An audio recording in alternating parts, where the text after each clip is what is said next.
Entonces, tuvieron clase el día sábado con el doctor Ruiz, ¿no es cierto?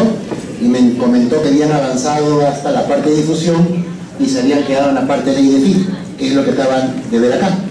La ley de Fick es una ley físico-química que regula o rige la mecánica de difusión de un gas a través de una membrana semipermeable. Esta ley de Fick relaciona área de intercambio o área de superficie de la membrana donde ocurre el intercambio gaseoso, el coeficiente de difusión del gas y la distancia recorrida. Pero no son las únicas variables que determinan con qué velocidad un gas puede atravesar una membrana semipermeable. Podemos ver aquí el área que representa la superficie de intercambio alveolar. Y ustedes saben que los gases pasan, en el caso del oxígeno, de alveolo hacia el capilar durante la inspiración y de capilar a alveolo durante la expiración, y sentido contrario el CO2. Para que un gas pueda atravesar una membrana semipermeable, en este caso la barrera alveolo-capilar, tenemos aquí todas las variables involucradas. Tenemos por aquí, a ver, ¿me trajeron el puntero? Aquí está. Tenemos por aquí la solubilidad del gas, el coeficiente de difusión del gas. Pregunta, ¿quién es más difusible, el oxígeno o el CO2? Más difusible, que puede difundir más rápido. El CO2, más o menos 21 veces más. Lógicamente, el que le gana a todos es el monóxido de carbono, que es 200 veces más difusible, ¿no? ¿Quién es más soluble en el agua, en el plasma? ¿El oxígeno o el CO2? Realmente el más soluble es el CO2. Es por eso que el CO2 mayormente se transporta en el plasma, mientras que el oxígeno se transporta unida a la hemoglobina. También, lógicamente, el área de superficie de intercambio, el peso molecular del gas. Cuando el gas es más grande y más pesado, es más difícil que pueda atravesar una membrana de intercambio. Tamaño y partícula del gas. Si el gas está polarizado, no va a poder difundir, porque va a haber rechazo electrostático con la membrana de intercambio. Temperatura del líquido. Recuerden que a mayor temperatura los gases comienzan a difundir más rápido, porque su molécula se mueve más rápido. El espesor de la membrana. Cuando la membrana es más gruesa, es más difícil la difusión. Y el ejemplo es la fibrosis pulmonar, ¿se acuerdan o no? Donde hay engrosamiento del intersticio y los gases pasan con mayor dificultad. Bueno, la distancia recorrida, la gradiente de presión. A mayor gradiente, mayor difusión. Y por último, la liposolubilidad. Los gases más liposolubles difunden mejor. Bien, caramba. Entonces esto lo han visto con el doctor Ruiz. Aquí, por ejemplo, tenemos el coeficiente de difusión. El coeficiente de difusión del oxígeno es como 1. Miren cuánto es el coeficiente de difusión del CO2, como 20. Es por eso que el oxígeno requiere de más o menos 60 milímetros de mercurio de gradiente para moverse de un lugar a otro, mientras que el CO2 solamente requiere 5 o 6 puntitos, no requiere mucha gradiente de diferencia para poder moverlo. El nitrógeno, ya les comenté, ¿para qué sirve el nitrógeno en el organismo? Exacto, evita el colapso de los alveolos, ¿no es cierto? Tiene que ocupar espacio. Otra ley físico-química que regula el movimiento de los gases en el cuerpo humano es la ley de Henry. La ley de Henry es la ley que determina qué tan soluble es un gas en una solución, ¿de acuerdo? Y por ejemplo relaciona la presión del gas, la concentración del gas y la solubilidad del gas. Por eso les digo, ¿quién es más soluble? Más soluble es el CO2. Y el CO2 viaja principalmente en el plasma, pero no viaja como CO2, no se olviden, viaja como bicarbonato.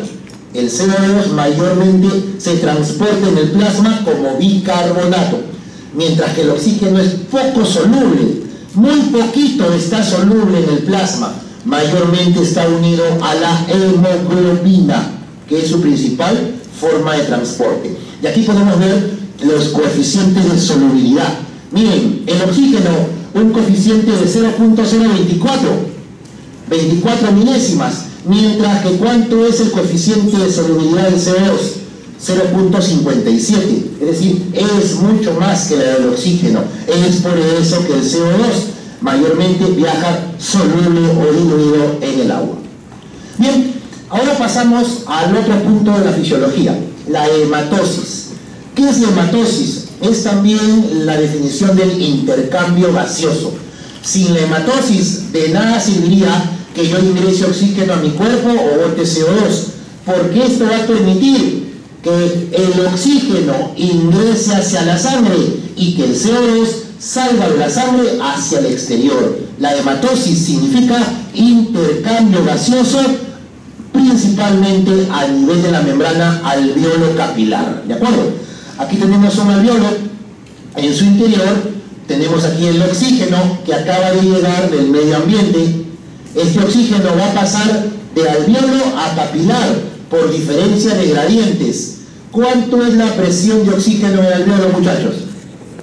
Normalmente cuando inspiro, ¿cuánto es? ¿Cuánto es en milímetros de mercurio? 100 milímetros de mercurio es la presión de oxígeno en el alveolo. ¿Cuánto es la presión de oxígeno en el capilar arterial? Recuerden que los capilares arteriales vienen de la arteria pulmonar y la arteria pulmonar tiene sangre pobre en oxígeno, ¿de acuerdo? Esa es la paradoja de la circulación pulmonar. ¿Cuánto es la presión de oxígeno en el capilar arterial? Es 40, ¿de acuerdo? Por lo tanto, si aquí es 100 y aquí es 40, pregunta, ¿se establece o no se establece gradiente? Sí, diferencia, a favor de que el oxígeno pase del alveolo a capilar. ¿Me hago entender? Vamos al otro punto. En el capilar arterial tenemos sangre desoxigenada, rica en CO2. ¿Cuánto es la presión parcial de CO2 en el capilar arterial? En sangre venosa, ¿cuánto es? 45 a 46, ¿sí o no? Milímetros de mercurio. ¿Y cuánto es la presión del CO2 a nivel de los alvéolos? ¿Cuánto es normalmente? 40. Por lo tanto, pregunta, ¿se establece gradiente o no? Por lo tanto, el CO2 va a ir del capilar arterial, que es 46, al alveolo, que es 40. ¿Cuánto de gradiente hay para que se mueva el CO2? 6. Solamente 6. Por lo tanto, miren, el oxígeno requiere 60 milímetros de mercurio de gradiente. El CO2 solamente requiere 6. ¿Por qué? ¿Por qué lo acabo de decir? Porque es más difusible, tiene una difusión más fácil. ¿De acuerdo? Muy bien. Entonces, ¿de qué depende la difusión?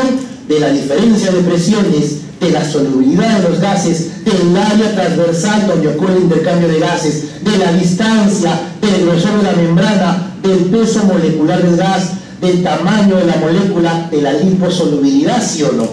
Si son gases grandes no van a pasar. Si son poco solubles o poco difusibles no van a pasar. Muy bien, y aquí veamos, miren aquí el oxígeno. Aquí en el alveolo está en una presión de 100 milímetros de mercurio durante la inspiración, mientras que aquí en el capilar arterial está en 40. Por lo tanto, nuestro oxígeno se mueve hacia el capilar, por gradiente positiva hacia el capilar. Veamos el CO2. En el capilar arterial está en 45 a 46, mientras que en el alveolo está en 40, ¿sí o no? La gradiente es ahora a favor de que el CO2 salga del capilar y se vaya al alveolo. Y aquí podemos ver cómo es que el CO2 sale. ¿Sencillo o no? Simple y llanamente es eso. Eso se llama hematosis, la hematosis. Pero la hematosis tiene un tiempo en donde se desarrolla.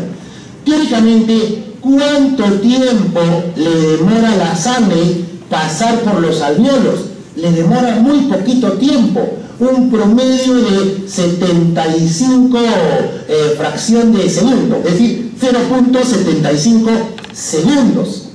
Pero resulta que durante los primeros 0.25 segundos es donde ocurre principalmente el intercambio de gases. ¿Me entienden o no? Que la sangre está acá le demora 1 segundo en pasar el alveolo, pero solamente el primer cuarto ya se produjo el intercambio y en el resto ya está en equilibrio porque ya se produjo, ya están las gradientes equiparadas. ¿Me entienden o no? Entonces esto es interesante.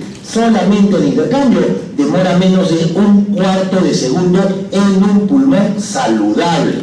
En un pulmón enfermo la cosa es diferente. Y esto de acá es el juego de presiones que les acabo de decir. Parece difícil, pero es bien sencillo. Miren acá el láser. Circulación venosa. ¿Quién representa la circulación venosa en los pulmones? ¿Las venas pulmonares o la arteria pulmonar? La arteria pulmonar. Aquí está la arteria pulmonar. Vemos aquí la presión de oxígeno en 40 y la de CO2 en 46. Llegamos a la zona de hematosis, de intercambio gaseoso. Vemos que en el alveolo es 100, mientras que en el capilar arterial es 40. ¿Gradiente sí o no? A favor que el oxígeno vaya hacia el capilar arterial. Después el capilar arterial cambia a capilar venoso y vemos que la presión parcial de oxígeno llega a 96. Pero doctor, usted me ha dicho que tiene que haber gradiente hasta que haya equilibrio. Debería ser 100. Pregunta, ¿por qué es 96? Excelente, por el chant fisiológico que les comenté en la primera clase. ¿De acuerdo? El chant fisiológico baja esta presión a 96. Y como 96 va hacia las venas pulmonares, aurícula izquierda, ventrículo izquierdo, arteria aorta y se va a todo tu organismo, llegando a todas tus células con una presión parcial de 96. ¿De acuerdo? Pero pregunta, ¿el oxígeno se debe quedar en la sangre o debe pasar a los tejidos? Debe pasar a los tejidos. Entonces, ¿cuánto debería ser la presión parcial en los tejidos? Debería ser menor de 96, ¿sí o no? Y lo real, que es en promedio 23. En promedio 23 milímetros de mercurio. Pregunta, si aquí es 96 y aquí en promedio es 23, ¿se establece gradiente o no? Sí, pero a favor de que el oxígeno ahora salga del territorio intravascular de las arterias o las arteriolas y capilares arteriales hacia los tejidos. ¿Me entienden o no? Y finalmente, ¿hacia dónde debe llegar el oxígeno? ¿Hacia dónde? ¿Qué es esto? Mitocondria. ¿Cuánto es la gradiente de oxígeno, o mejor dicho, la presión parcial de oxígeno en las mitocondrias? ¿O no se sabe? Es más o menos 3 a 7 milímetros de mercurio. Si acá adentro estaba en 23, aunque ya se equiparó con los 96, pongámosle, ya está en 96, y aquí se establece gradiente, ¿sí o no? Y por último, el oxígeno tiende a meterse a la mitocondria. Conclusión, de los 152 a 156 de oxígeno del aire atmosférico, solamente 3 a 7 milímetros de mercurio son necesarios para que tu mitocondria pueda realizar oxidación, fosforilación oxidativa, que es al final lo que necesitamos para vivir. ¿Me entienden o no?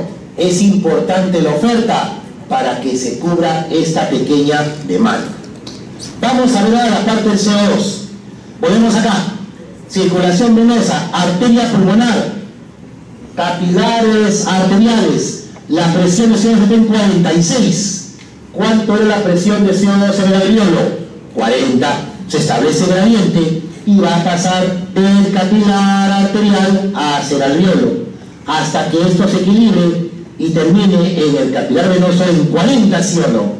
Y ahí vaya hacia la circulación izquierda, arteria aorta, y llegue en 40 hacia los tejidos de tu cuerpo. Pero resulta que el CO2 es un desecho, un producto del metabolismo celular, ¿sí o no? ¿Se acuerdan? Ciclo de Krebs, cadena de progresión de, ¿cómo le llaman esto? Progresión oxidativa. ¿Se acuerdan o no? Al final, ¿cómo era la fórmula? Era oxígeno más glucosa igual agua, ATP y CO2, ¿sí o no? Ya. El CO2 que se formó en la mitocondria pasa al tejido, dando una presión de 46. ¿Se establece gradiente o no? Ahora el CO2 sale hacia el capilar y finalmente termina nuevamente en el territorio venoso. Todo esto que les he dicho es en resumen en la hematosis, ¿no? La hematosis, el intercambio de gases. Y todo eso que veo acá es lo que acabo de explicar. Pero acá hay algunas cosas que me llaman la atención y yo espero que ustedes me respondan. A ver, oxígeno, aire atmosférico, bueno, 159, 156, promedio acá, 21%. Aire modificado, ¿qué pasó con la presión de oxígeno? Comenzó a bajar. ¿Se acuerdan de cuando el aire llegó hacia la nariz? Era un aire seco, frío y sucio. Para que llegue al alvéolo debe estar caliente, húmedo y limpio. ¿Cómo se llama ese cambio de ese aire ambiental sucio y seco a aire limpio y calientito en el alvéolo? ¿Cómo se llama ese fenómeno? Acondicionamiento. Acondicionamiento del aire. Y pregunta, cuando se hace acondicionamiento del aire, ¿qué es lo que se paga? Así como ustedes van a lavar su carro, su Porsche, ¿ya? Pagan su plata para que laven su Porsche. Listo. Pregunta, ¿cuánto se paga para que el aire seco, frío y sucio de la avenida Bancay llegue al alvéolo? Se paga con oxígeno, más o menos 56 a 52 milímetros de mercurio, es lo que se paga. Por eso es que al alvéolo, ¿cuánto llega? Solamente 100. ¿Me entienden? Solamente 100.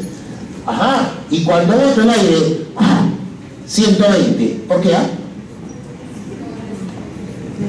¿Quién me dice? Alza la mano. ¿Ah? Excelente, hija. Excelente. Estás sacando la cara por tu promoción. Por el espacio muerto anatómico. El espacio muerto anatómico es el que te da ese exceso de oxígeno. Qué raro. Si metí 100, ¿por qué sale 120? Porque recuerden que hay 150 que no se intercambian. ¿Me entienden o no? Perfecto. Muy bien, hija. Esto es la cascada de oxígeno. De alvéolo, que era 100, hasta 3, que es la mitocondria. ¿Se dan cuenta o no? Cómo va cayendo hasta que llega a la mitocondria. Perfecto. Esto es lo mismo, miren, esto es en los tejidos. ¿Cuánto es la presión parcial de oxígeno en los tejidos? 96, 95, ok, bueno. Cuando llegue a los tejidos, ¿cuánto era la presión parcial en los tejidos? 23, ¿sí o no? ¿Se establece gradiente? Se establece gradiente. Y al final, el oxígeno pasa del capilar arterial hacia los tejidos. Pasando los tejidos, ya la sangre sale desoxigenada con 40 milímetros de mercurio y así va a regresar a los pulmones. Bien, todo esto de acá ya lo hemos comentado. Algo muy importante, 23 milímetros de mercurio de presión tisular de oxígeno es un buen factor de seguridad. Menos de eso es peligroso. ¿Y esto sirve o no sirve? ¿Para algo servirá hacer fisiología, no? No creo que sea tan aburrido. No, yo quiero clínicas. Ya. Pero si ustedes no saben ciencias básicas en clínicas, van a ser unos buenos para nada. Se los digo porque todos los días lo veo en el hospital. Y en el hospital les digo a los estudiantes de clínicas, a ver, tú que estás aprendiendo neumonía, asma, EPOC, cáncer, perfecto. Dime, ¿por qué es importante que una mujer embarazada con asma se le deba dar nebulizaciones al final? Porque la gran mayoría, no la gran mayoría, muchos médicos dicen, no la nebulices, le va a chocar al bebito. Si estás con asma, mejor toma jarabe de ajo macho con cebolla blanca y quión y miel para que tenga sabor, ¿de acuerdo? Porque de esa manera tu bebé no va a nacer con 2 cabezas y 4 brazos. Pregunta, ¿eso es cierto? Se lo digo porque todos los días lo veo. Entonces la respuesta es, no, doctor. Primero yo de farmacología, y en farmacología aprendí que los beta-2 agonistas no son teratogénicos.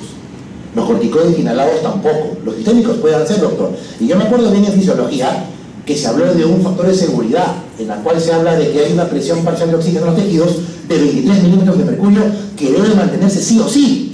Y si esa mujer embarazada está con el pecho cerrado y no la nebulizo o no le doy sus inhaladores, pregunta, ¿ustedes creen que las células de su placenta tendrán 23 milímetros de mercurio.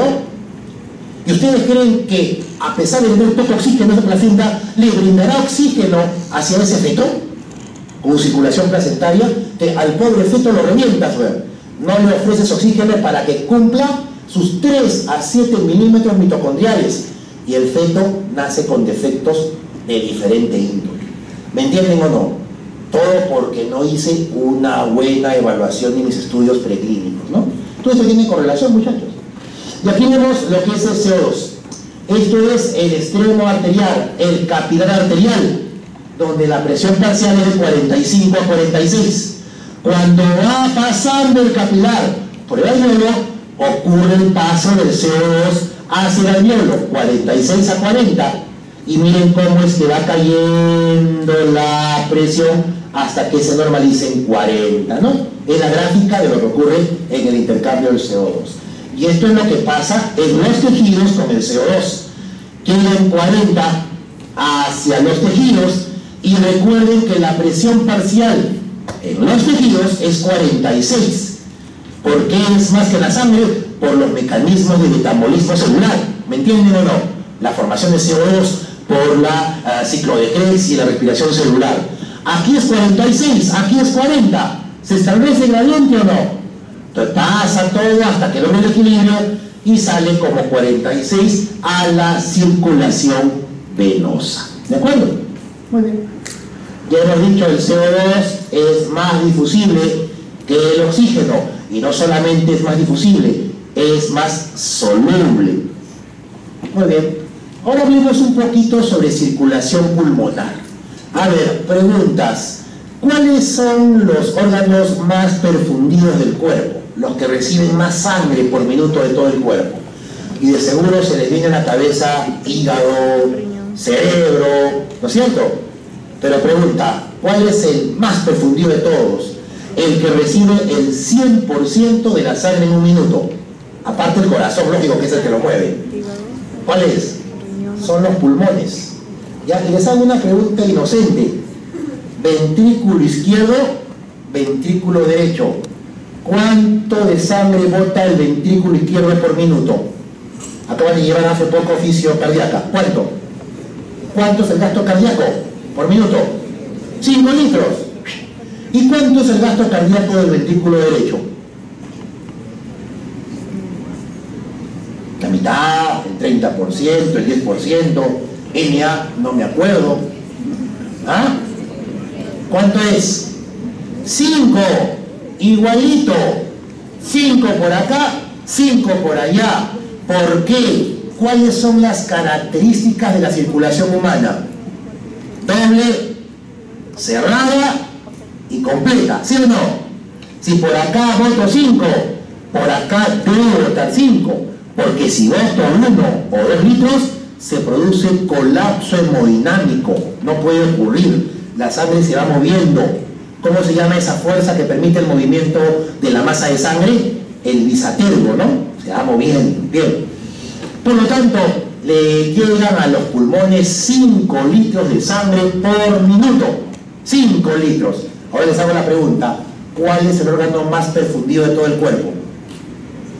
¿Otra vez piensan en el cerebro? La tiroides. Los pulmones, pues muchachos, ¿por qué no hablan? Los pulmones son los que reciben más sangre de todo el cuerpo. Pregunta, ¿y por qué los pulmones no se llenan de sangre y comienzan a toser sangre? Si son 5 litros. ¿Por qué? Porque, hago la lógica, ¿no? 5 litros meten a los pulmones, se llenan de sangre, pues, hemorragia. ¿Y por qué no ocurre eso?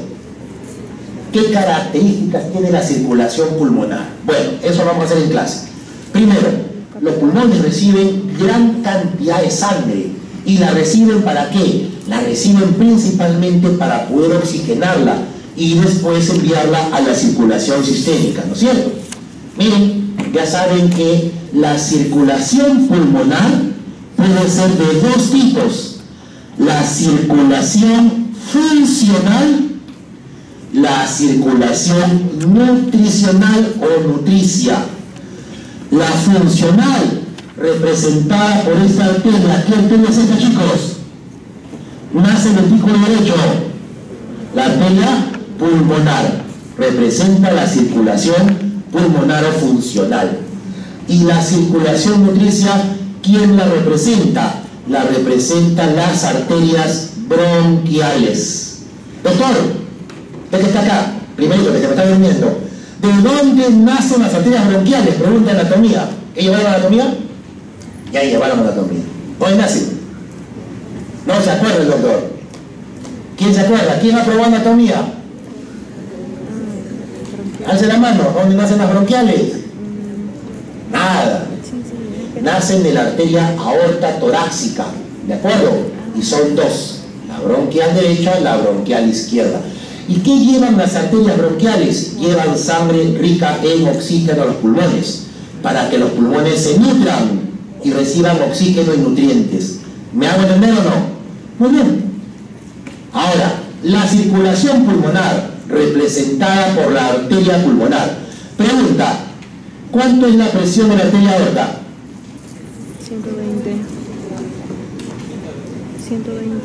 120 milímetros de mercurio, nada más. Es bueno que están yendo porque ya parece que el cerebro no da para más. 120 nomás. Nada más. Esa es la presión de la arteria aorta. Más se recibe. No. ¿Qué les ha enseñado pues en fisiocardio? ¿Cuánto es la presión de la aorta? ¿Cómo la tomo? A ver, tómate la arteria aorta, hija. La presión de la arteria aorta. Tómate la presión de la arteria aorta. A tu compañera que está al costado. ¿Cómo haces? No sabes. ¿Quién sabe cómo se toma la presión de la arteria aorta? Te abro el pecho y le meto el manguito alrededor de la aorta y le insuflo, algo así es. ¿La carotida? La presión de la arteria aorta es la misma presión de tu arteria braquial. Es la misma. La tomo con un tensiómetro. ¿Y cuánto es la presión de la arteria braquial? 120. Entre 120 y 60. Promedio, ¿sí o no? ¿No? Hay todo un rango. Bien, esa es la respuesta. 120 y 60. Sistólica y diastólica. Pregunta inocente. ¿Cuánto es la presión de la pulmonar? Muy bien. Por ahí lo dijeron. Es la sexta parte de la aórtica. ¿Cuánto es 120 entre 6? 20. ¿Cuánto es 60 entre 6? 10. La presión de la arteria pulmonar es 20 sobre 10 milímetros de mercurio. Primera característica entonces, la circulación pulmonar es una circulación de baja presión. Baja presión, maneja presiones bajas. Eso es un mecanismo para evitar que se sobrecargue de sangre. Punto 2. Pregunta, muchachos, la sangre tiene que oxigenarse. ¿Sería lógico que la sangre salga así? Corazón, pulmón, corazón, al toque. ¿O sería mejor que vaya lento, se distribuya y regrese al corazón otra vez? Que vaya lento, para que pueda haber intercambio de gases, ¿sí o no? Por lo tanto, maneja también un circuito de bajas velocidades, bajas presiones, bajas velocidades, también bajas resistencias. Las arterias de los pulmones, las arterias pulmonares, sus ramas, tienen mucho músculo y ese músculo puede dilatarse y contraerse, cambiando el flujo de tus pulmones. En situaciones que se requiere, tu flujo sanguíneo pulmonar puede aumentar 10, 15 o 20 veces. Por ejemplo, cuando hacen una maratón, ¿cómo hacen para que puedan soportar el training de correr una maratón? Lo hacen hiperventilando, pero por otra parte, los músculos de tus arterias pulmonares se dilatan y puede aumentar tu circulación pulmonar 20 o 30 veces. Y de esa manera tienes un ejercicio mucho más prolongado e intenso. Por lo tanto, circulación pulmonar, alto flujo de sangre, bajas resistencias, bajas presiones y gran capacidad de reserva, pues 5 litros en un minuto es bastante. Esto de acá es un cuadrito típico del WES. Ya les comenté que el WES es el libro al cual yo baso mis clases y donde voy a preguntar del examen mayormente. Vemos acá la presión del ventrículo izquierdo, ventrículo derecho, 120-25. Pero cuando ya es arteria aorta del izquierdo, es 120-60. Aquí le he puesto 120-80, que es prácticamente promedio. Y miren acá, más o menos 20 sobre 10, 25 sobre 8, la presión de la pulmonar. La presión pulmonar es siempre menor a la aórtica, es más o menos la sexta parte. Bien, Ya hemos dicho esto, que tiene gran capacitancia. Y algo importante, cuando tomo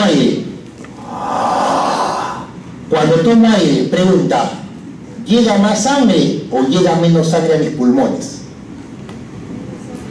Vemos aquí la gráfica y vemos que cuando tenemos el pulmón insuflado, mejor dicho, en expiración, normal, acá, la sangre entra en gran cantidad. Cuando comienzo a inspirar, miren cómo está aumentando mi volumen, la resistencia baja hasta un punto. Hasta aquí, la cantidad de sangre que llega es mayor para permitir el intercambio gaseoso. Pero si sigo tomando aire, ¿qué pasa con la resistencia? ¿Comienza a aumentar, sí o no? Y llega menos cantidad de sangre.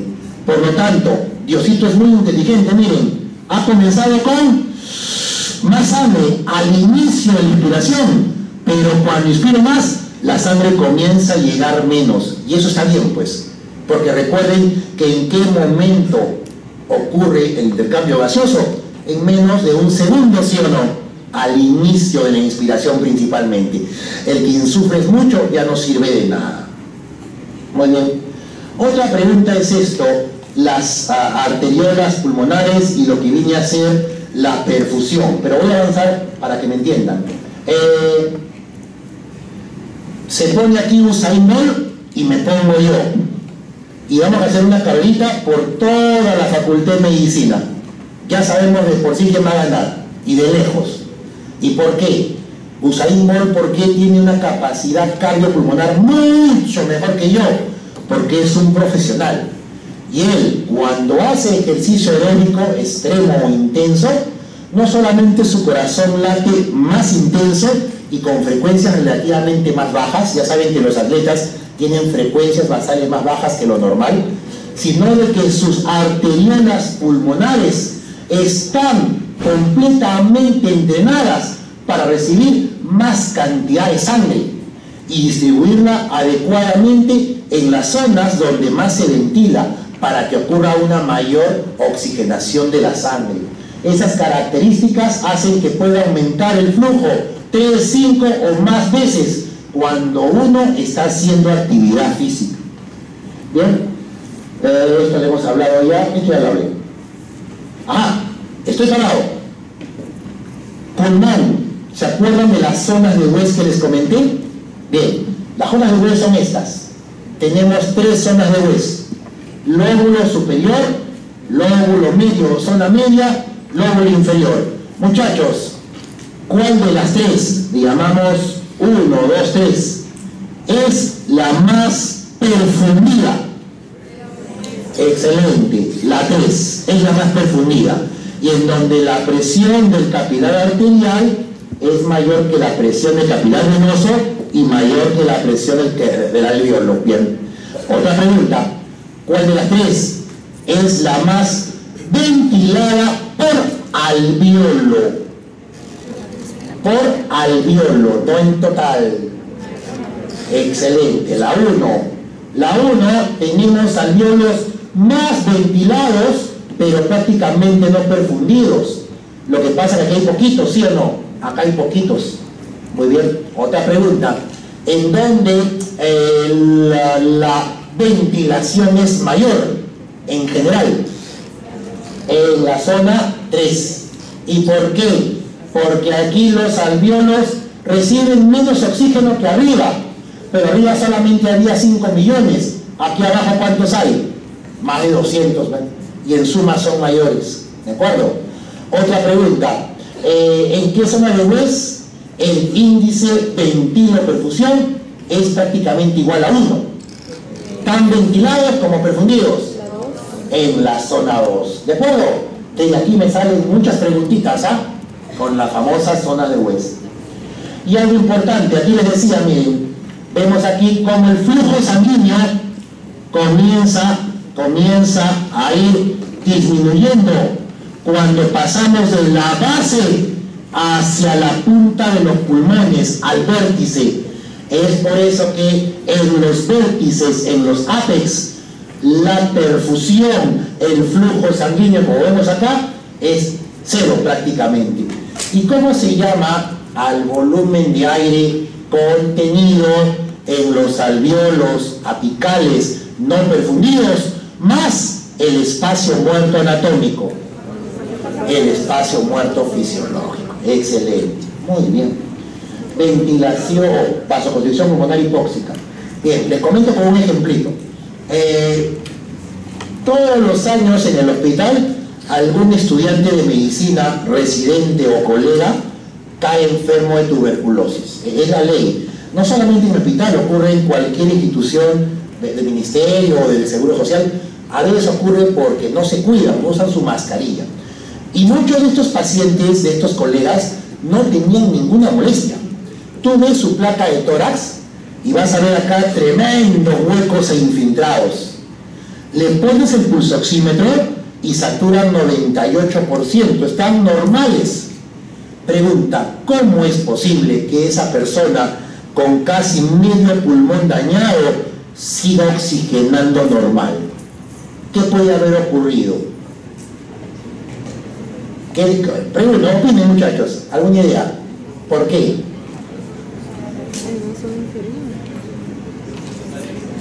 Dime.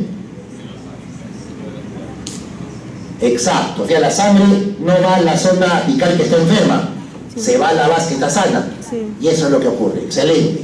¿De acuerdo? La sangre agarra y al ver que hay un pulmón enfermo dice, ah no, aquí la cosa está brava, esta es la parada, la cora de los pulmones, vamos para otro lado, y se van para otras partes del pulmón donde no hay enfermedad y ocurre una redistribución del flujo.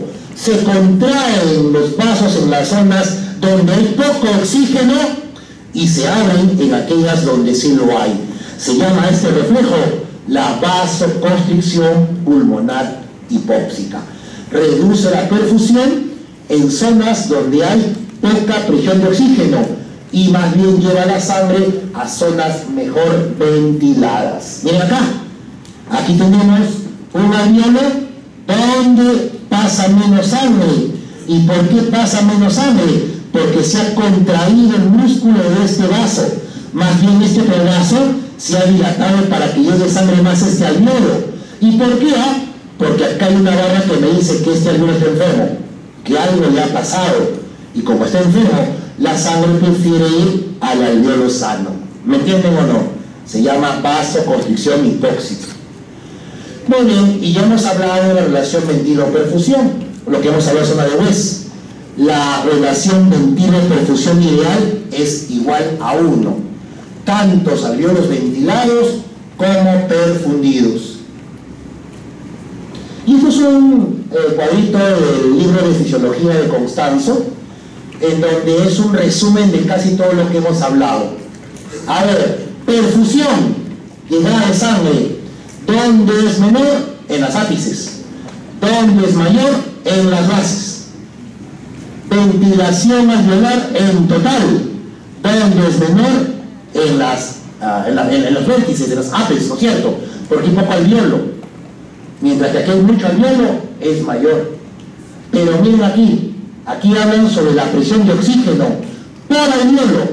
Por alveolo, aquí vemos de que hay más oxígeno en las ápices en relación a las bases, porque aquí son oxígenos que si bien son poquitos, están bien oxigenados. Y al bacilo de Koch, el bacilo PVC, ¿le gusta o no le gusta el oxígeno? ¿Le gusta o no le gusta? ¿Microbiología llevaron o no? ¿Todavía no? ¿Ya llevaron? Ya llevaron. Bacilo de Koch dice que es un aeróbico estricto.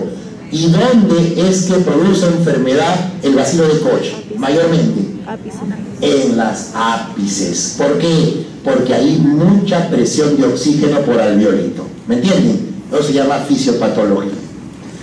Donde aquí el índice de flujo, ¿cómo es? Igual a 1, menor a 1 o mayor de 1. Aquí se predomina la ventilación o la perfusión. Ventilación, mayor de 1. Índice de Q, igual a 1. Y aquí, menor de 1.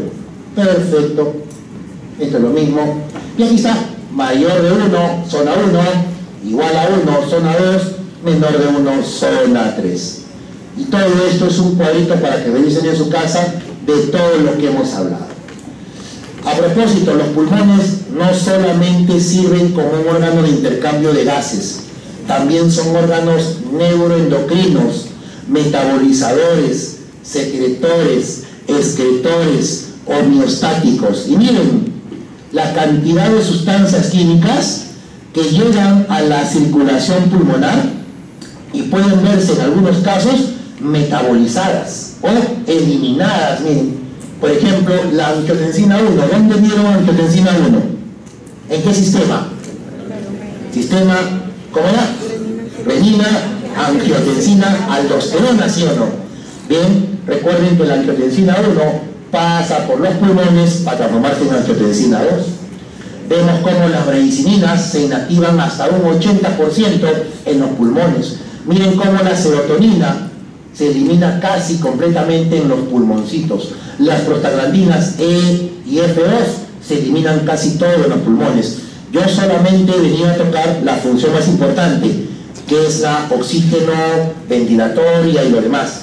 Pero ojo, yo puedo preguntar esto, ¿de acuerdo? Ustedes son estudiantes de medicina, no son estudiantes de otra carrera, son de medicina. Y si yo pregunto algo que no hice en mi clase, pero está en los libros, ni me reclamen, porque tienen que leer libros. Si no, ¿cuál es el chiste, pues? ¿De acuerdo? Vamos con la última clase. Una pregunta, ¿tenemos clase el día viernes también? La última, si te vamos a avanzar un poquito esto. Pero viernes es Semana Santa.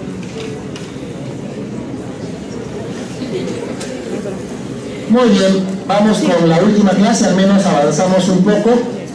Vamos con lo que sería Neumofisiología 4. Vamos a hablar del transporte de gases, hemoglobina, curva de disociación de la hemoglobina y consumo de oxígeno. ¿De acuerdo? Muy bien, comenzamos. Esto de acá es una gráfica que resume lo que hemos hablado. El oxígeno ambiental es 152, 156. Después comienza a caer a 100 en el alveolo, 96 en la arteria y llega 23 a los tejidos hasta hacer 3 en la mitocondria. ¿Se acuerdan o no? Mientras que el CO2 en el aire, normalmente, ¿cuánto es la presión parcial de CO2?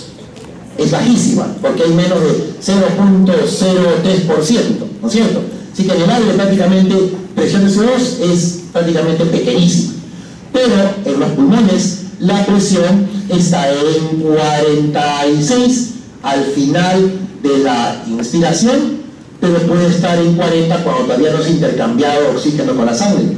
En la sangre venosa está en 46 y los tejidos también se encuentra por ahí. Tenemos como el CO2, al contrario, tiende a caer cuando va hacia el exterior y el oxígeno tiende a caer cuando va en sentido contrario a los tejidos.